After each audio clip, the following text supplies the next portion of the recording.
What a pleasure it is to come here so early in my tenure as U.S. Special Envoy to this city of salvation, Yerushalayim, Ir HaKodesh.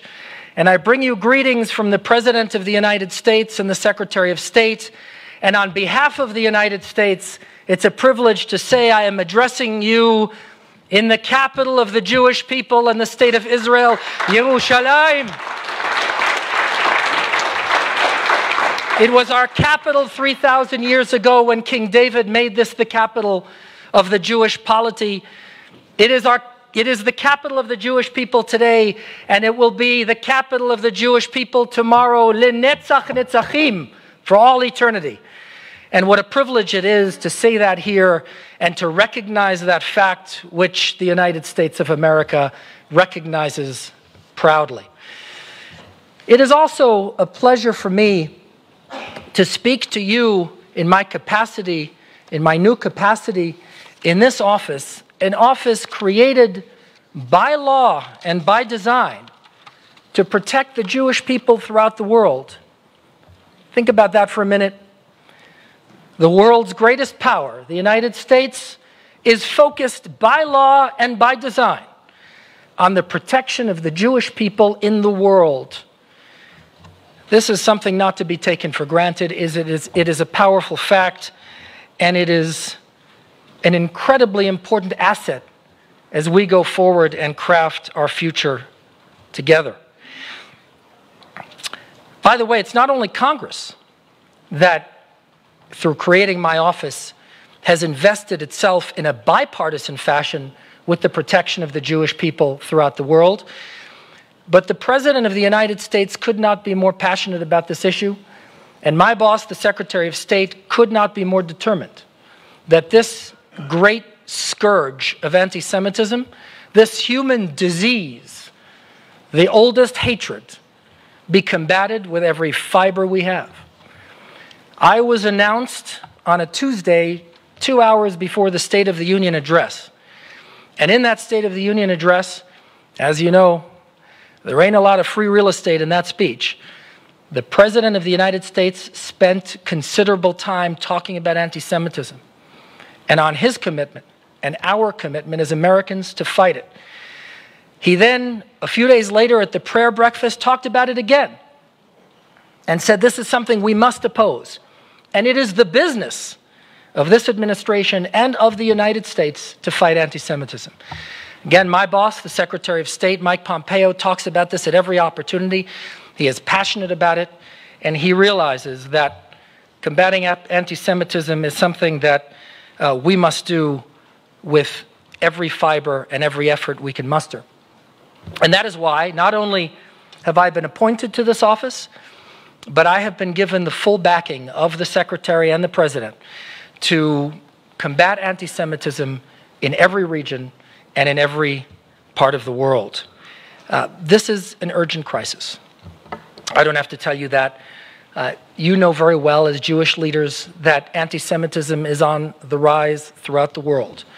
It is the traditional forms of Jew hatred are on the rise. We have seen, in fact, in some cases, 75% increases in attacks. The traditional Jew hatred has been expressed as blaming Jews for economic woes. We've seen that erupt in protests in Europe. The traditional Jew hatred has been expressed in statements of government officials that call us internationalist outsiders who subvert societies. Traditional Jew hatred has been expressed by those who claim that Jews, through their advocacy and through our passionate commitment to the rights of immigrants, to dilute the societies in which we live. And those people have attacked Jews while claiming those very things. And so that has been an alarming rise, but there has been an even greater rise in the new anti-Semitism. The new anti-Semitism that clothes itself in the language of anti-Zionism. This is the anti-Semitism of the European street. It is the anti-Semitism of the college campus. It is the anti-Semitism of those who have embraced as acceptable the notion that the Jewish people do not have a right to our homeland. And so let me tell you something. This must end.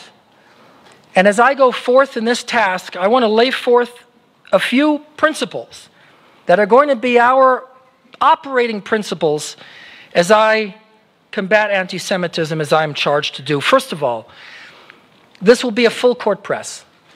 I'm often asked, including on this visit, by media and by government officials, whether I'm going to be focused on a specific region or a specific ideology. The answer is no. The answer is no, because this is too urgent a crisis and too important a problem.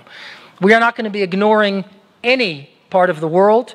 This is not going to be an office that deals with Europe. This is going to be an office, as I was charged to do, that deals with the world and with the Jewish condition. So we will not be minimizing or ignoring the problems in any region. Second of all, we are not going to be ignoring any part of the ideological spectrum. Jew hatred is Jew hatred, and we are going to combat it, and we are going to oppose it, regardless of the ideological clothing in which it dresses itself. Whether it is the traditional anti-Semitism, whether it is the traditional anti-Semitism of the supremacists and ultra-nationalists, or it is this vile new anti-Semitism of the anti-nationalists and the anti-Zionists, we are going to oppose it, we're going to call it out, and we're going to fight it. And so that's principle number one. We're not going to be ignoring any region or any ideology. Principle number two is we are going to be empowering our allies. You know, we tend to focus on the problems. That's human nature, certainly Jewish nature. So we tend to focus on the problems, and there are a lot of them. We all know the bad news, a lot of bad news. But there's also a lot of good news. The moment I was announced by Secretary Pompeo, I was sitting on the runway in Dulles Airport, taxiing, ready to take off for Europe. We certainly hit the ground running. I represented the United States in two conferences, the OSCE and the EU, right after my announcement of my appointment. And I have to tell you something. There's a lot of good news too, and we can't forget that. We have allies, real allies. I'm not talking about Jewish leaders. I'm talking about non-Jewish leaders in Europe, and in some cases in the Muslim world, who are passionate about this issue, as passionate about this issue as any of us. They get it. They care about the Jewish people. They care about the Jewish future. And they understand something very fundamental, that anti-Semitism is not only about the Jews. This is not a parochial problem about protecting a certain community, although, my goodness, that would be moral reason enough to fight it with every effort we have. But it is not simply about that. Anti-Semitism is a human sickness, and anti-Semitism rots to the core every society that embraces it. And anti-Semitism produces human suffering and human misery on scales that defy description.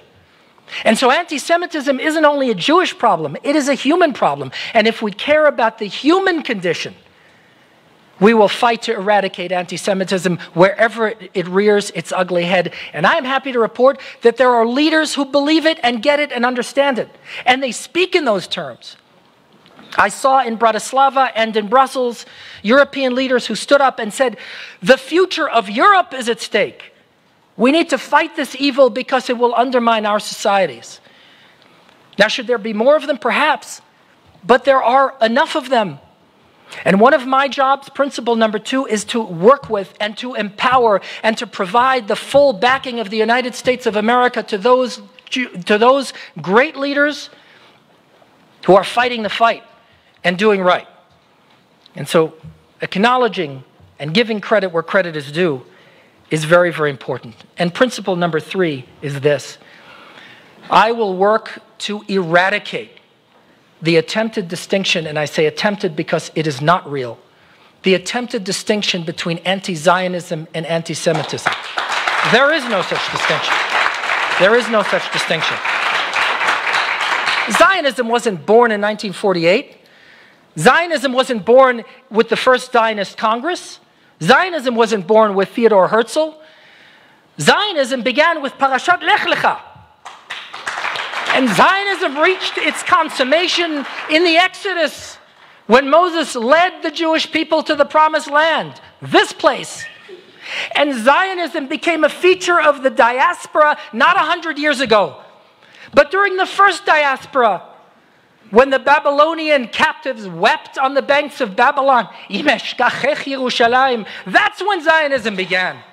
And anybody who attempts to extirpate from Jewish history, anyone who attempts to take from the Jewish people its birthright, its property rights to its homeland, anyone who attempts to deny the Jewish religion its basic faith tenets, is trading in anti-Semitism, pure and simple. And I will say it everywhere in the world and with every breath I have.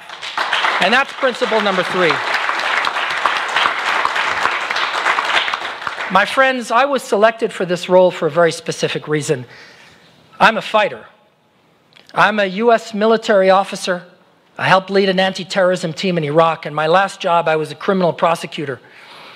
And the president and the secretary picked me for this, and that's a window into their view, because they see this as a fight. And they want me to bring the same kind of fight to this scourge as a military officer brings to the enemy and as a criminal prosecutor brings to a violent defendant. That's the kind of fight we're going to fight. And so we're going to fight this, and I can fight this with the full backing of the United States of America. But let me leave you with this. I can fight it. We can even make gains. We can move the needle. We can minimize anti-Semitism. But to defeat it, spiritually defeat anti-Semitism, we need something more. And what we need is Jewish unity. Jewish unity is a necessary ingredient here. It's not a luxury. It is a requirement. And this brings me full circle to you, to the kind of leadership the conference needs to provide. We can disagree on a lot of issues. Goodness knows Jews do. But when it comes to our survival, when it comes to the Jewish future, there can be no disagreement. The Jewish people must speak with one voice. And that is absolutely vital. We are in the month of Adar, one of the months of Adar. Purim Katan was 2 days ago. We are approaching the holiday that celebrates the defeat of anti-Semitism. Not the holiday about religious freedom or the holiday of slavery to freedom, but the first instance in Jewish history of the attempt at genocide, the genocidal anti-Semitism that sadly we've experienced too many times. And when Mordechai said to Queen Esther, the decree is signed, sealed, and delivered, please approach the king. What did she say? She said, I will approach the king. But first, tell the Jewish people to fast for 3 days. 3 days we should all fast. And the rabbis asked why. Why was that so important? Because Queen Esther understood that without Jewish unity, we can't win. But with Jewish unity, anything can be accomplished. Even the decree of genocide that was signed and sealed and delivered, even that could be undone with Jewish unity. And so the people fasted, and we won. And we celebrate that to this day. My friends, I'm privileged to stand before you. I'm privileged to call you my partners in this great struggle. And I know that working together, in partnership, we will be able truly to do tikkun olam b'malchut Shaddai and build together that future that our children, that our grandchildren so deeply require and so richly deserve. Thank you so much. Thank you.